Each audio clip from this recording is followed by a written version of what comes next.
please, thank you. I'm just going to say a few words about what we've been doing on the fundraising side before we get on to meeting the players. And Lindsay's going to say a few words about the foundation and what we've done with the money that we raised through crowdfunding.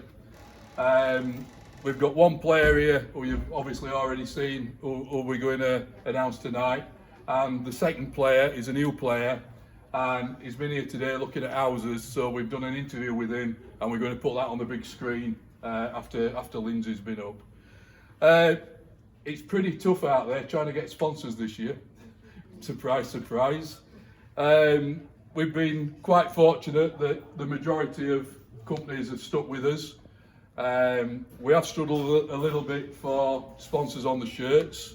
A lot of the sponsors that we have had have been supporters of us and have taken advantage of being able to use tickets for Twickenham at face value. Because of the COVID and the reduction in people at the games at Twickenham, there's no tickets for clubs anymore. And until we get back to full stadiums, there won't be any tickets for clubs for the foreseeable future, which clearly affects all community rugby clubs. It's not just ours. Everybody will feel the pinch for that. I'm pleased to say that a lot of the companies that were on the shirt who are not on the shirt anymore have actually stayed with us but downgraded to brand for £1,000. So as we stand at the moment, there's 16 companies entered brand for £1,000. Of those 16, 6 of them are supporters. So there's 6 supporters done brand for £1,000 and there's 10 companies. I'm pleased to say we've got 2 new companies come on board. One of them is a company called Callum Roofing, and they came down to do some work for Nick on the roof here because we got a leak. And when the guy turned up, it was somebody I knew. So I got straight into his ribs and he's now a sponsor. We've also got a company called Affinity IT who last year did brand for £1,000. This year they're actually going on the shirt. So that's a nice little upgrade for that company. And I'm delighted to say that the 2 main sponsors of the foundation have stuck with us and have come in at the same rate as they came in last year. So Liberty Steel and McDonald's restaurants will be with the foundation again next year, which is great news for all concerned. So I'm really grateful to those 2 companies because I know especially McDonald's have had it tough. So to continue to support us is absolutely fantastic. So that's a little bit about what we've been doing on the fundraising side. I'm now going to ask Mr. Jenkinson, Tony, not Martin. Martin's sunning himself down Cornwall. Tony's going to come up and interview Ricky, and then we'll open it up to the floor if anybody's got any questions for Ricky. Thank you very much for coming down tonight. Thank you.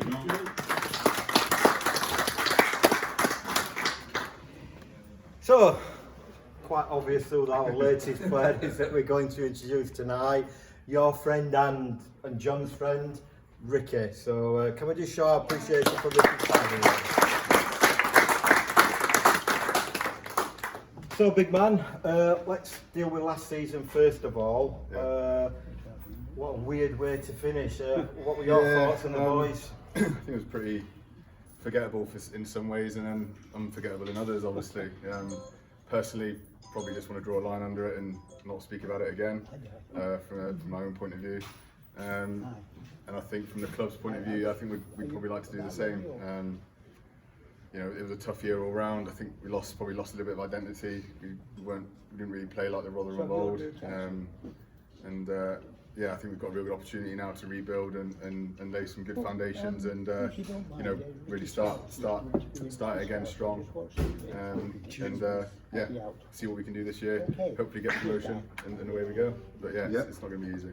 Yeah, without dissecting it in great detail, can you put your finger on one main area why it was a bit of a disappointing season for the boys?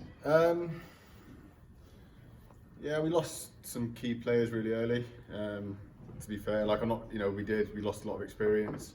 I think we struggled to replace some of the guys we lost the year before. You know, we had Maka who was unbelievable getting us go forward, but you know, we lost 25 tries in Seb, and I think that was a massive thing. I think up front we did struggle a little bit. We weren't as dominant as I think we were the year before, and that really hurt us. If you haven't got front football, it doesn't matter how good your backs are; they're not gonna score your tries. So I think hopefully this year we'll go back to basics. I know some of the guys we've signed. I know we'll have a good pack this year. I know we'll be dominant, and I know that we'll have some good backs to score. So yeah, hopefully. So on a personal point of view then, Rick, last year you did your ACL just at the beginning of the season, virtually didn't get any game time under your belt. Yeah. How tough was that? Yeah, it's really tough. I only played like 3 games. I think if you're winning games and the team's going well, it's a lot easier to kind of get in the mix and get involved. When the team's losing, A, you're trying to juggle doing your own rehab and trying to get back fit, but B, you're also on the sidelines thinking that you can't really do anything about what's going on the field. So it's quite easy to become, certainly in a part-time environment, it's quite easy to become like isolated away from the team when you're just literally stuck in the physio room and on the side of the pitch just doing your rehab. But Swifty was great, Cookie was great, and I came back pretty much just around the 6-month mark, which was testament to all the guys that sort of helped me. So yeah, I'm happy with the recovery, but obviously disappointed to lose the season because I don't have very left. I don't think I'm getting old. We saw you in there more than any other player, Swifty's physio room. Is it true he gives you chocolate biscuits every week? Yes, yeah, put a few of them off in lockdown. But now Swifty's been great. Obviously, he got married as well in the summer, which was great for him. Looking forward to seeing him again. But yeah, I think injuries are just part of the game. Again, we struggled with them last year. We're down to the bare bones in some positions at some point in time, and it doesn't help with consistency and getting a good run of games together. But fingers crossed, hopefully this year, if we get any rugby, we can keep the squad fit, keep them strong, keep them healthy, and have a real crack at it. Talking about fitness then, Rick, how are you at the moment? The injuries behind you? Are you ticking over during the off-season? Yeah, so everything's fine. I managed to beg, borrow, steal some weights. I've actually taken up cycling as well for some strange reason. So enjoy getting out I go east, I don't go west because it's too hilly to go Sheffield way, but sort of go out towards Lincoln and Nottinghamshire that way. So yeah, trying to stay fit as possible. As soon as they give us the green light, I'm good to go. So I'm sure most of the other guys will be keeping themselves fit. Yeah, you touched on it briefly there. You'll know most of the boys that have been signed and retained at this moment in time. Without divulging anything, what's your feeling of the squad that's been assembled at the moment? I'm really excited. Obviously, can't mention any names, but I've been speaking to Steve quite a bit, and obviously I know personally and through other people some of the guys that are coming in, and yeah, I'm really excited for the season. I think there's the coaches and the management team have put together a squad where I don't believe we can have any excuses. So if we don't perform and we don't fulfil the potential, it's all going to be down to us. It won't be down to the lack of trying for the management team and the coaches and putting the squad together. Marvellous. So we'll open it up now to the floor. We've got Rick here. We're really appreciative of giving his Friday night up to come down and see us. So has anybody got any questions, either specifically to Rick or the broader one about the squad and next season, etc.?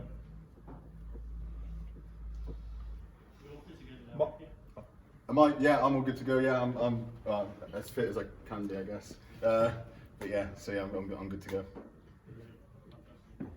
Anne? I think, was it purely because you were injured that you assisted coaching last time, or will you be assisting again this season? Yeah, so I won't be doing. Yeah, I think it's a difficult one. Obviously, being an experienced player, and we'll have some other experienced players next year. It's good to sort of pass on wisdom and I think experience down to the young ones. But to be honest, for me this year, I actually want to try and enjoy my rugby and actually get down to it and kind of feel like I've lost a year of rugby. So it'd be nice to bolt it on the back end, but for me this year, I really want to concentrate on really progressing. I've still got ambitions and things that I want to achieve in the game. So I'm going to be a little bit selfish this year and really focus on that. Martin? Right. I don't want to poo-poo anything, but you said there that there'll be no excuses this year. Like over the past 2, 3, maybe 4 years, it's like getting to know the players, each other, getting to know this, getting to know. it's a learning curve. So you're thinking then this year, straight in, 100%. I nearly swore then. Let's hit them. Yeah, As simple as that. that's what we get. That's what we're here for.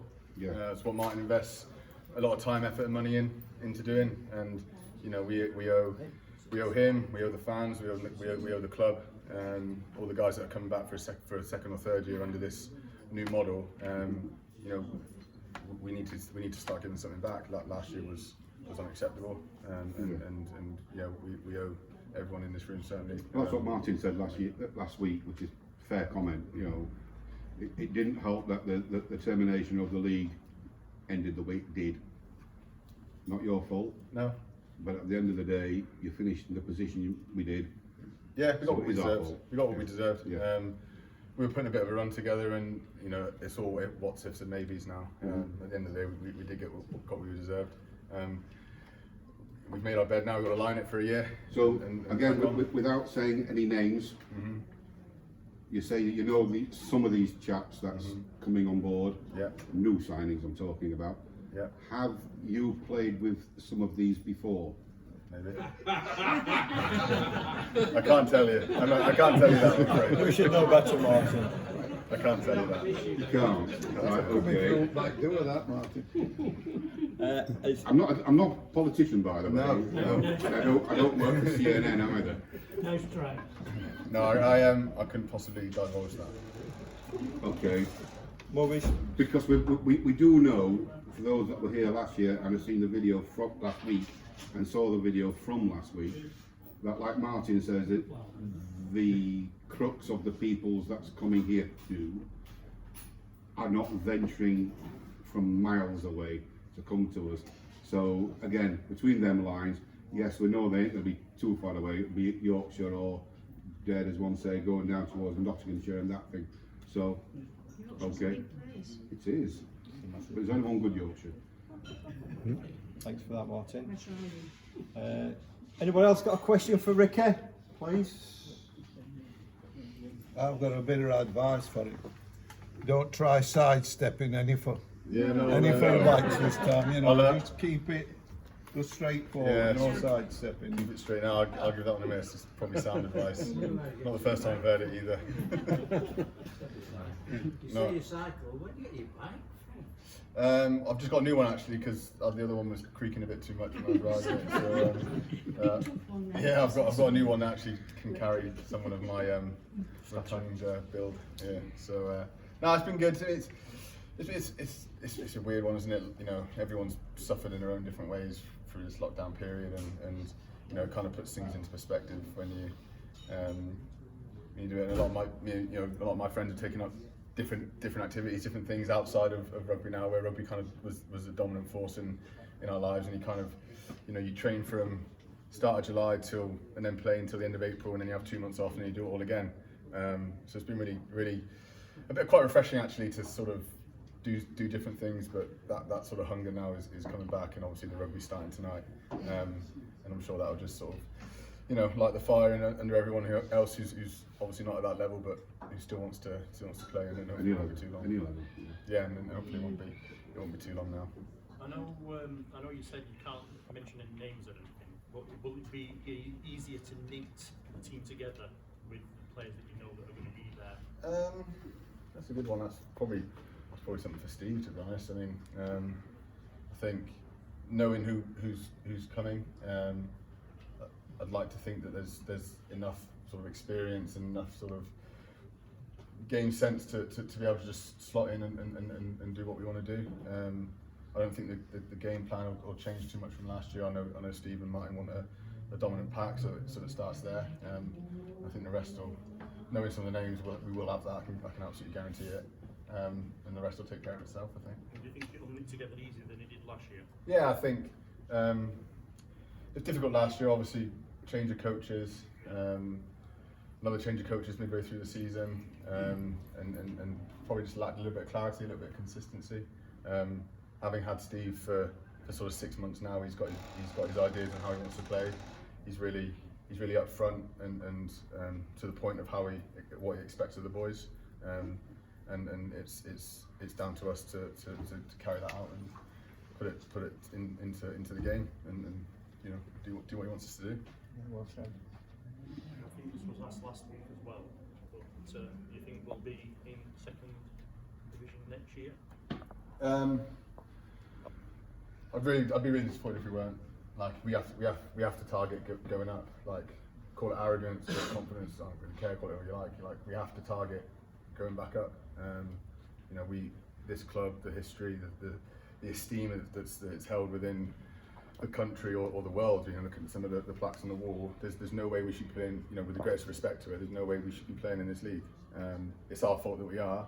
But as I said earlier, you know, we owe it to everybody to not be in this league. And this new league we're going to be in is well winnable, isn't it? Absolutely, yeah, absolutely. And you know, it's going to be tough. You know, we're going to have derbies every week. Yeah. And you know, we haven't fared too well in derbies over the past couple of years. Wharfdale away, lost twice. Yeah. But they're the sort of games, you know, Yorkshire derbies. They don't really get much better than that. You know, we've got Sheffield Tigers, Wharfdale, Huddersfield, Hull Ionians. You know, they're all over the place. You know, every week's a derby. So. Fortress, that's what you At want. least you've only a couple hours to travel now. You've not like 7 hours to get down through there. Yeah, and you know that could be an excuse. We could use that as an excuse for the travel, but it was the same in the Championship. It was the same in National One, and you know we just got to get on with it. It's going to be a bit easier this year. But yeah, I'm fully expecting us to give it a real crack, and I'll be disappointed if we don't go up. Kev? Yeah, two questions really. One, probably following on a little bit of what you said, which is out of the teams in this league, where do you, if not us, who else do you think is going to be very strong, and who do you think are going to be the whipping boys? I think Ionians will be strong. They're coached very well. They're led very well. A good pal of mine, Joe Makins, at Ionians, a forwards coach down there, and you know they're a very good side. They got some good players. I think Loughborough on their day, they can down there. You know their backs. I don't even like playing down there. I might give that one a miss. It's just so fast. So you know Loughborough, they'll be a good side. Wharfdale on their day, you know we've been turned over. Like I said, we've been turned over there twice by them. They've got a good pack, and that's the thing with derbies.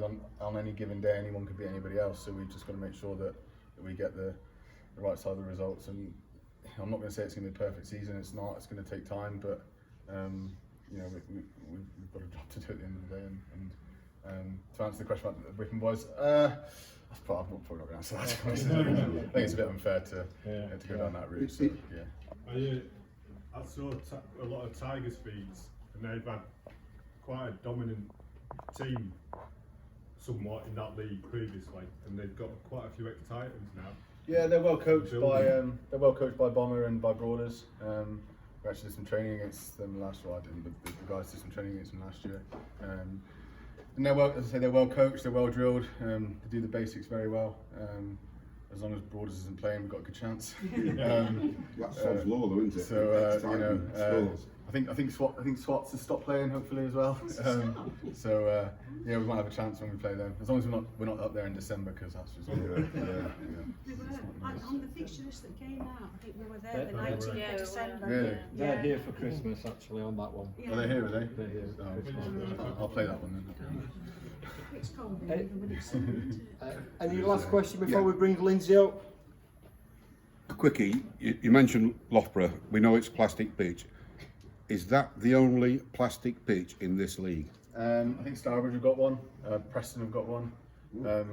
I'll be honest. I'm not really sure. I'll have to talk to Dave. I'm not really sure if plastic pitches are going to work well with me this year, given my injury and stuff. That's something we'll cross that bridge when it comes to it. But yeah, it's just I think it's the nature of the game now. Clubs want year-round revenue, and having 4G pitches is great. So I don't know if Jinx has got any contacts, wants to set one here when I retire. That'd be great. But yeah, I think they're becoming part and parcel of the game now, and more clubs are getting them because they can operate them all year round. And get grants. Yeah, exactly. Get grants. Yeah, I like to stay well clear of them, to be honest. Right. Thanks very much, ladies and gents. We've got to move it on because Lindsay's going to say a few words. We're going to have a look at this video, and we've got you down to watch the Premiership Rugby, which is about to start as well. So can we say thank you to Ricky and encourage Lindsay to the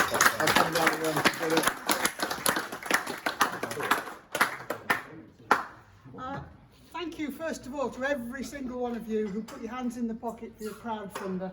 Mr. Jenkinson, when we suggested it to him, said in his usual happy way that we might be lucky to get a few £1,000. I think Martin is now eating his words and very, very happy that we raised so much money. It has made a huge difference to planning, recruitment, and again, we couldn't have done it without you. I haven't run off to Vegas with the money. A lot of it is going directly into the players who will work for the foundation. We are paying their wages this year, and at the moment we've committed to Martin to play for 2 players, one of whom you're going to meet tonight virtually, and the other one hopefully will come along in a couple of weeks. But we've been offered the chance, because of how good we were with the fundraiser, to do another one. Aviva have their own crowdfunding arrangements with their community links, and they've said we can run another short fundraiser at the end of August, and with what we've got left over from the last one, a little bit more would give us the chance to employ 3 players.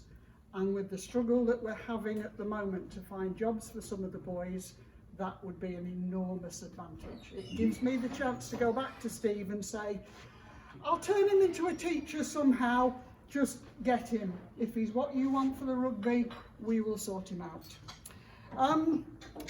Over last year, just a few stats of what they did.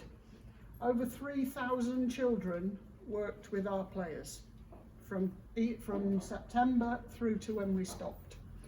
They did over 900 hours of teaching.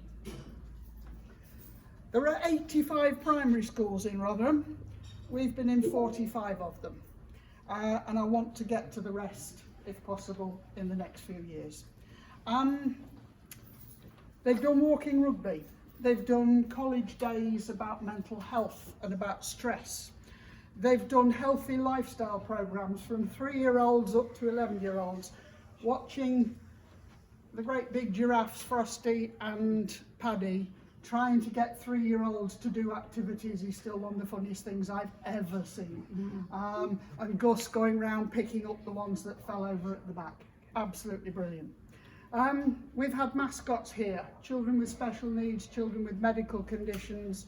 We have given out free tickets to hundreds and hundreds of children. And part of Salvo's plan, and I'm sure he's going to turn up at some point and explain more about it, is that every player should have what I call Plan B. Rugby's great, it's fun, as Ricky says, but you have to have something else. And of the players that we work with, the foundation guarantees we will, if they want to, get something extra. So out of the lot that I've had in the past, Alfie, he has just finished his apprenticeship. He can now teach in schools and teach sport. He's done it in a year. He's up for Apprentice of the Year in Rotherham. Don't know who's won, but he's been an absolute little star. Ben Robbins, because I asked people about jobs and what can you do, a gentleman who comes up and watches rugby 2-3 times a year, he has given Ben the chance to train as a futures commodity trader, don't ask, in London and play for Richmond at the same time. And the work that Ben has done in the community was part of the reason he offered him the job. Brilliant. He's also offered our old friend Seb Nagel-Taylor the chance for work experience there too. Who else have we got? Macca has gone to Cambridge as their community and schools development officer.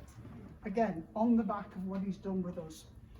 Cookie, Frosty, both have started on the level 3 coaching course, and Lewis Wilson on the level 2, and Lewis has gone on to the level 3. If they want to train, if they want to get something extra, the foundation will find it and find a way of doing it. So John has thanked our sponsors. I can't begin to add any more to that other than to say a huge thank you. We could not do this without people like you and some of the companies in the community. So we're going to go now to John and the technical side with our first new boy, a gentleman called Callum Bustin. There's some rugby league in there, there's going to be more than one of those, and he is the one already employed by us. Found a house today thanks to Matt Copton, and next week I hope we can introduce you to another new boy and another returning one as well. Thank you. Thank you. So Callum, welcome to Rugby. Just like to introduce yourself, your age and your position, please. So I'm Callum Buston, 23 and number 8. Brilliant. So first of all then, Cal, where does it all start for you? You know, where did you grow up? How did you get into rugby?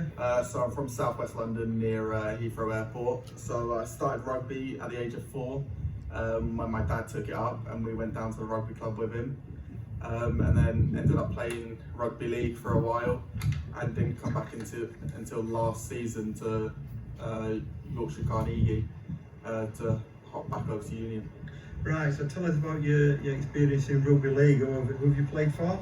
So I played for London Broncos, signed for Castleford Tigers, and went on loan to Newcastle and signed for Bradford after that.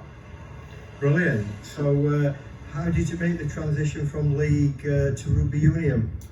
Through my agent, he knew quite a lot of contacts over with Leeds Rhinos, who put him into contact with Yorkshire Carnegie. And was Yorkshire Carnegie where you were last year? Is that the 1 year that you've had in union? Yeah, apart from as a youngster. Right. It was a bit like Rotherham last year up at Leeds, tough on the pitch. How did you find that personally? Yeah, definitely. But it was probably even tougher for me last year because I tore my hamstring twice. But it's a bit demoralising losing, but it was a nice bunch of players and stuff. But at the end of the day, it's always going to be tough in them environments. Absolutely. Predominantly, what position did you play at Leeds? Number 8 Leeds. Okay.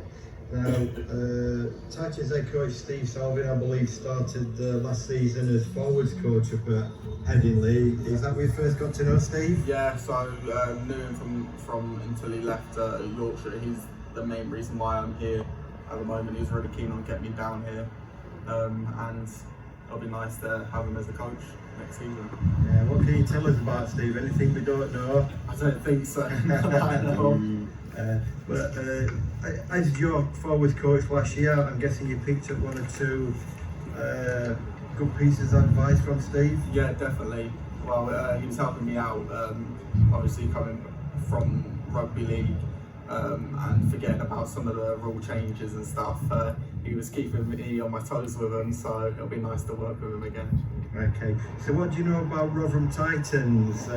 Probably not that much, but is there anything you've heard about the club? Yeah, not a huge amount. I know that it's a tough place to come to play against, and I know that the fans is like a family club, so it'll be nice to be here next year. Absolutely. So what are your hopes for the new season when we get going? It's always going to be promotion, get back up from obviously ended up getting relegated in a bit of bad circumstances because Rotherham were picking up towards the end, but ideally we want to just get straight back up. Brilliant. And just finally, sure you're not only joining on the pitch, you're joining off the pitch because you're going to be working with Lindsay in the Titans Community Foundation. How excited are you about that opportunity? I'm looking forward to it. I've done a little bit of coaching myself from rugby league, but it's always nice to pick up new skills and just try and get youngsters to get involved in rugby again. Brilliant. And just finally, sure you know, in essence, the fans through the crowdfund have actually paid for you to join the club. So just the last one, have you got a message to the supporters? Yeah, I just want to say thank you for getting the money to bring me to the club, and hopefully I can repay you on the pitch.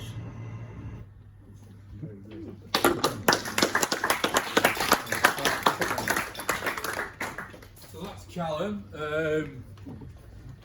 If you go on YouTube, there is an highlights video of him, but I didn't play it tonight because it's all rugby league. I thought that might upset 1 or 2, but watch it because some of the hits this guy puts in are absolutely incredible. He's obviously coming in a key position, number 8. Told him about Macca last year and Sam Nagler-Taylor the year before, and he reckons he's going to score more tries than Seb. So let's keep our fingers crossed and hope that Callum's good to his word. that's it for the presentation. We're now going to put the game on, starts in 10 minutes time. We'll be back next week with a couple more. We're having to drip feed them out because a lot of these guys don't live in Rotherham.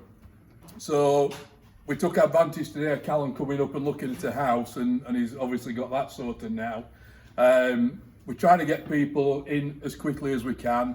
Hopefully there'll be at least another 2 next week. If we can do more, we'll do more. We'll put it on the back of these games coming on. Some of these games are on Tuesday and Wednesday nights. We might drop a few players out on those Tuesday and Wednesday nights. This is the only thing that's keeping the club going at the moment. We've got the sponsorship money, we've had the crowdfunder. The only regular funds we're getting in is here in the bar. So please try and support us. It's great that you're down here tonight. We really appreciate it. And we hope you get down and watch at least one game tomorrow. And we'll see you back here next Friday. Nick Cragg, Chairman, is going to say a few words, and then we're on to the game. I'm going to go and put it on now. Cheers. I won't keep you long. Just a few thanks, I think, are in order here. We start with the bar. We've got Nicola and Fran doing a great job. Lindsay, phenomenal work on the foundation, aided by John. We've got Tony here, great stalwart of our club, as you know. And not last but not least, where's John?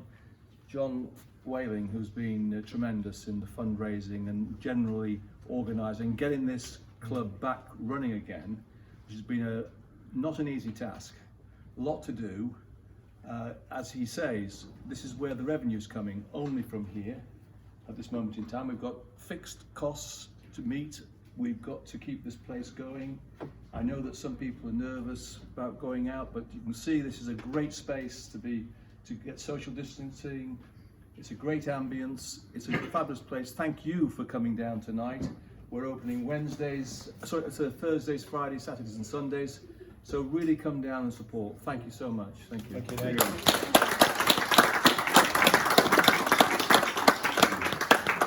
Thanks a lot, ladies and gents. We're going to put the Premiership Rugby on, Harlequin Sale. Hopefully that's going to be a cracker. And as always, thank you for your support. Thank you.